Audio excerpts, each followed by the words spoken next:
Hey everybody, welcome back to the VIP Financial Ed YouTube channel. Always great to see you here. We talk all things cash flow maximization. Guys, look, it's been a very volatile year so far, and not all of us have enjoyed the ride. I've had to have conversations with tenants along the way, negotiate their monthly rents and give them some discounts just to help them survive. Maybe you're a tired landlord yourself. I've been landlording now for a little over 15 years, closer to about 17 at this point. We've got a special guest on with me again today, Mr. Michael Mathe. He is the founder of Little Pink Houses of America, also been a landlord for over 15 years. So you guys are seeing over 30 years of landlording experience coming at you today.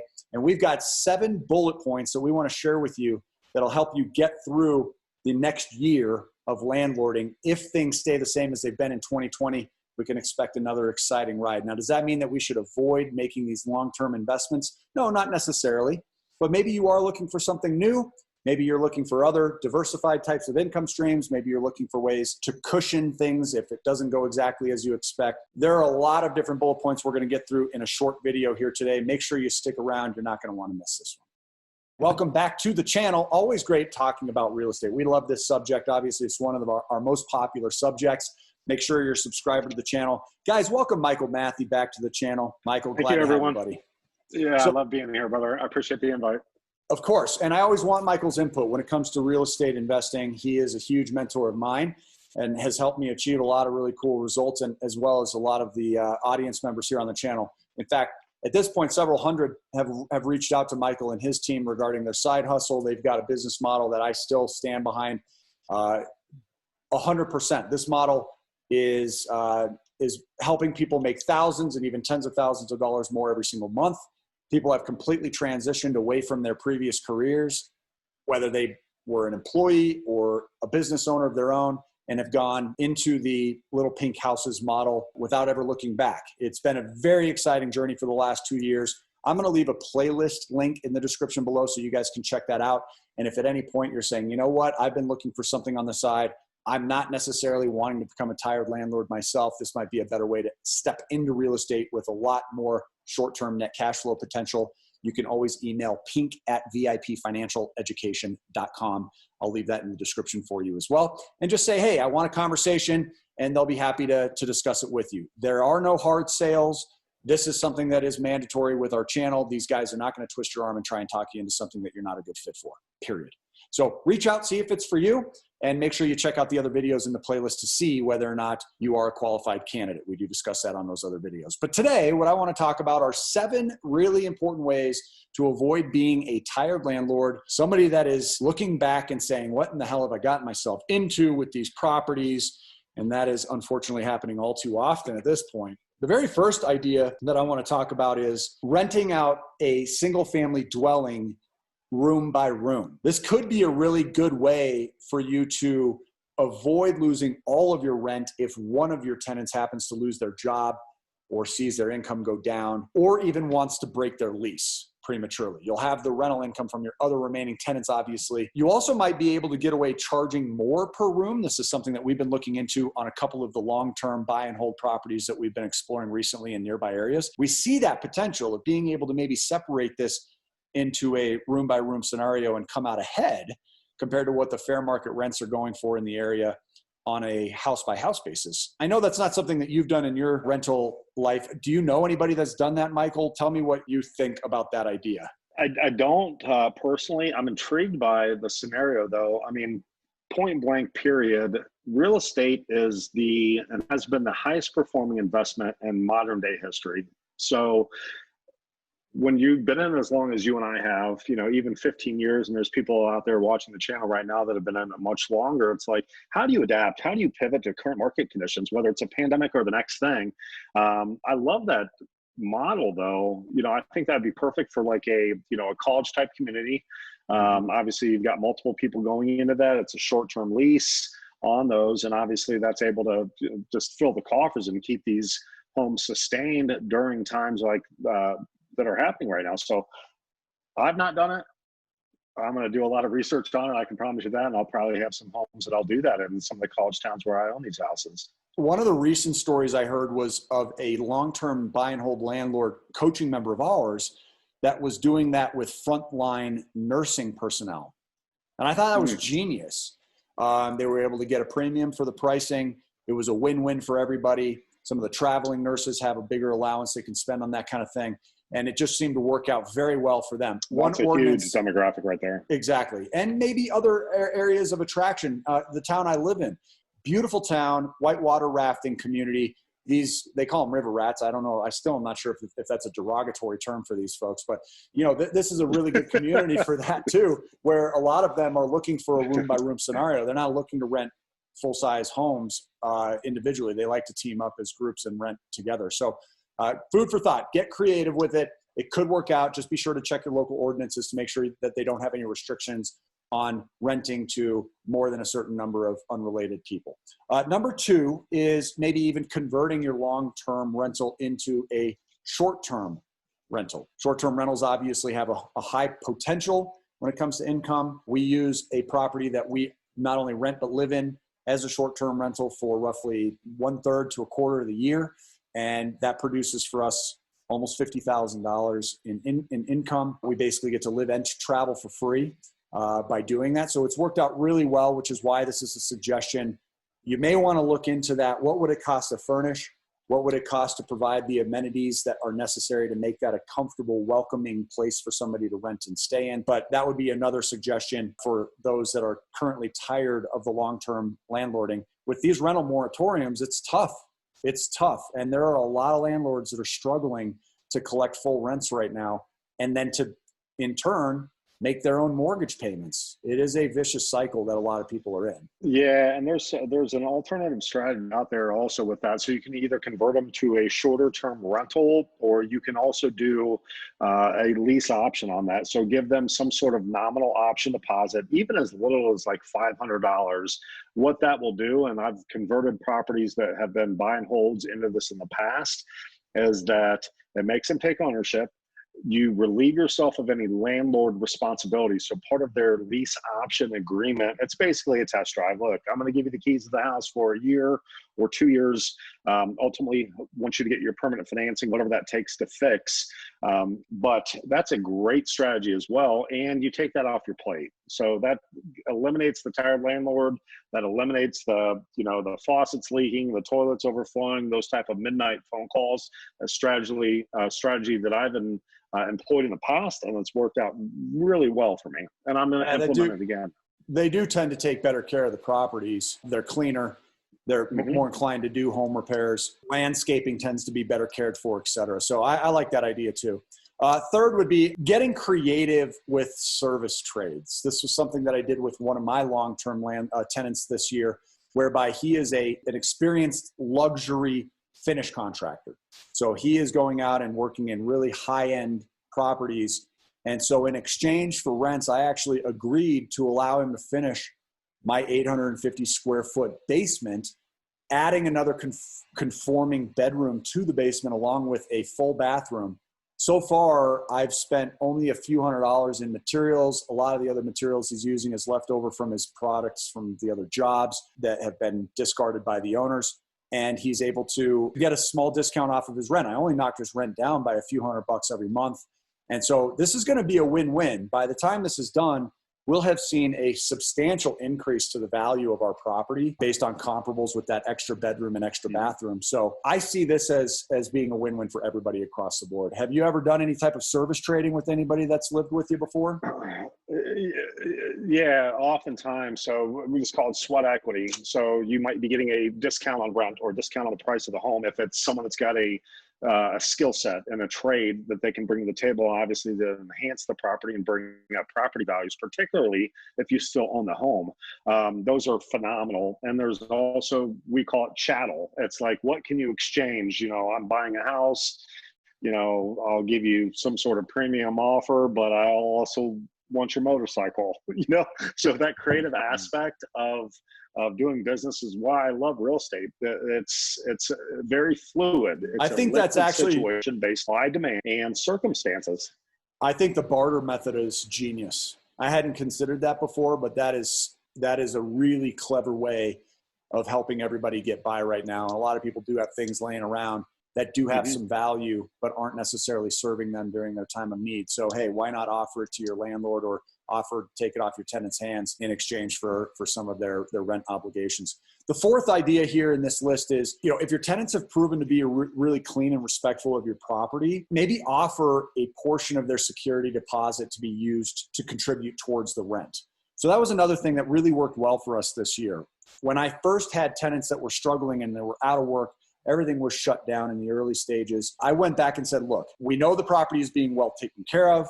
They're very, very clean. I've seen a lot of photographs of the property throughout. This is how we normally keep up with our walkthroughs, is we ask our tenants to share their quality or even do FaceTime videos. And I said, why don't we go ahead and contribute a portion of your security deposit? In fact, we charge 1 full month. So if we spread that out over the course of, say, 4 months, we can take a fourth of their monthly rent off of their rental payment each month and allow that to continue forward. And that's because we had charged the first month, last month, and security deposit. So we were already technically covered with the last month anyway. So it just sort of went towards the monthly supplementation that they needed to just get by. That would be another offering that I would consider making versus just letting it, be temporarily discounted. You can always go back in and tack it on through a deferment onto the future month's rents, where you say, listen, we'll recoup the security deposit. You add a fourth of it to the following months after your 4-month discount period, et cetera. But I think that's a really easy way, again, to make sure you're fully covered if necessary. Yeah, I love that model. Obviously, I mean, if you do not work with your tenants right now, based on the given scenarios that we're all dealing with, I mean, you basically have an non-performing asset. So your options then would be to proceed with an eviction, which, depending on what state you live in, those can take 30 days to, I mean, if you're in California, those can be years-long processes with no rental income off of those. So a partial and or a deferment would always be something I would recommend, as opposed to the exact opposite of the end of the spectrum. You want to get contentious with a renter right now, you're pushing a string uphill with your nose. I mean, that's going to create some real problems. You're throwing good money at bad. If they've been a performing payer up to this point, just work it out. I mean, a partial payment is better than no payment at all. So I would always subscribe to that. Key point to this list. 100%. You got to be communicative here, guys. You cannot become contentious. I agree completely. This needs to be something where you're operating and functioning as a team. And proactive as well. That's right. You're reading the tea leaves, you're seeing these things coming. Maybe they're delayed on payments for a month, or they're communicating with. Communication's the absolute key to this. If you bury your head in the sand, you're done right now. You're done. And I think that leads to the fifth point here of just temporarily reducing rents if needed. You can defer the reduction. You can put it towards the second half of the lease term if necessary. We sort of touched on that in our previous bullet points. The sixth on this list is offering to buy out your tenants. Get them to leave peacefully. Explain your position. Let them know that you cannot afford to have a tenant in there that isn't paying, and hopefully they can understand your position and it doesn't turn offensive in some way. But being able to just come to them and say, what type of a minimum would you be needing to see from me in order to break this lease early? Even if it costs you an extra $1,000 or $2,000, it is probably going to be worth it to get them out of the home. And I recommend creating this financial incentive that, if they leave the home in good condition, i.e. $2,000, but you'll use any portion of that amount to cover any of the damages that are left behind or the cleaning that isn't done by them to move out. So incentivize a really clean transition, a peaceful transition, and one where they're really trying to help you out to get it rented to the next tenant as soon as possible. I absolutely agree with that. In my many years of being in the buy and hold, I've only had 2 forceful evictions, 2 total. And that's because I communicate with people. We try and find common ground. Now, this year is its own animal, right? So we're all trying to figure it out. But even now, so more than ever, that communication piece is just so key. People just want to be heard. Right now, everyone's hurting, right? So when you're proactive and going to them, listen, I understand where we're at. Let's find some common ground, whether it's the deferment of payments or a reduction in the monthly lease. That versus a forceful eviction, which can be drawn out over months and months and has legal fees and just a bad taste in your mouth, right? And then you have to go back out and try and find a maybe hopeful, good tenant. if they've been paying well and they're just caught up in what's going on right now, just work with them. I mean, absolutely, 10 times out of 10. Yeah, you don't want somebody that's against you. They can turn on you. Go onto YouTube and look up landlord horror stories. You will get plenty to change your mind about what it requires to be a buy and hold landlord for literally hundreds of dollars in profit per month. And here's the thing, it's been a rough year for residential landlords. And this leads me to number 7. There have been federal moratoriums, eviction moratoriums that have left a lot of us mom and pop investors unable to collect rents, unable to move forward with evicting tenants. And even after those restrictions lift, landlords are still going to be having a really tough time. There's a good chance landlords are going to end up grappling with this and vacancies in 2021. I think it's a very real possibility.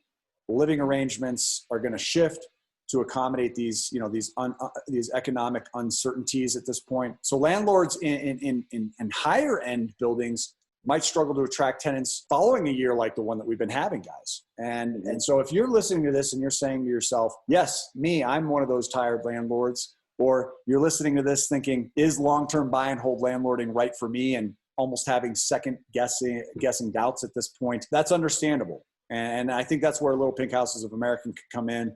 They have solved this problem for dozens of our audience members. We have had hundreds who have applied. Many are turned away, whether it be because they don't live in an area that can accommodate the services at this point. It is a geographically restrictive solution, or it's because they're not a financial fit for the program, or it's because of their lack of coachability or willingness to put in the effort necessary. This is not something that's easy. It does take hours and hours of work every week. If you're not willing to put in 15 hours of work per week to make 6 figures per year, I don't know what to tell you. This isn't going to be the money tree you're searching for. And I quite frankly haven't found that yet, unfortunately. If you find it, please let me know.